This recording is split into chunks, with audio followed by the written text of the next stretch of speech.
Facebook executive Sheryl Sandberg is out with a new book this morning about coping with grief.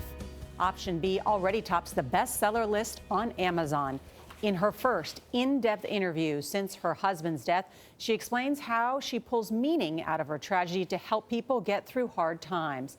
Here's more of our conversation from CBS Sunday Morning, including parts you did not see yesterday. I mean, it seemed like a normal day. We got up in the morning, we had breakfast with the group, we went on a hike.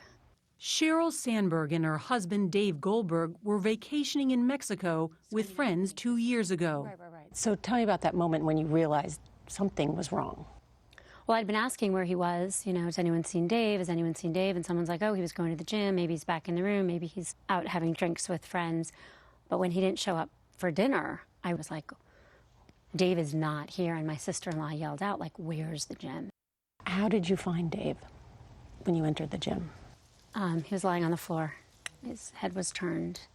There was a little bit of blood under his head, and I just screamed. What were your initial thoughts? I mean, what did you think had happened?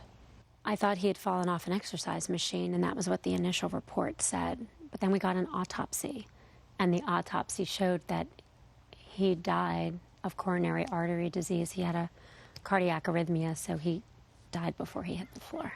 That's why he fell. That's why he fell. And when I thought he died from falling off an exercise machine, I thought, what if I had looked for him sooner? What if I, had to assume he went to the gym and found him? Could I have saved him? Right. And it wasn't true. I couldn't have.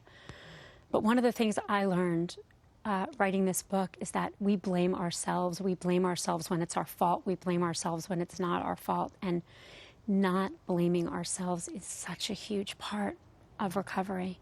The book, published today, is Option B, Facing Adversity, Building Resilience, and Finding Joy, written with psychologist Adam Grant. And how do you develop resilience?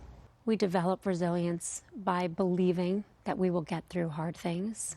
We grow stronger by living through horrible moments or real adversity. I never thought I would live through some of those unimaginable moments, but I have grown stronger. My kids have perspective I would never wish on them, but it is perspective. My son's basketball team lost the playoffs a few weeks ago, and all the other kids were really upset. And I said, are you okay? And he looked at me and said, Mom, this is 6th grade basketball. I'm fine. Wow. I'm fine. Yeah. The book, Option B, is on sale today, and you can hear more from my conversation with Sandberg on our CBS This Morning podcast. Find it on iTunes and Apple's podcast app. I went to a book party yesterday for Sheryl Sandberg, and Norah, you should know everybody, including Sheryl, was complimenting you about that interview. They thought you captured it brilliantly. I did too. But she says it's a book that she never planned or wanted to write. Yeah. And that now that it's here, she hopes it, and I believe that it will help a lot of people, self-expression, self-compassion, and that it's okay to find joy again. How hard is it for her to revisit?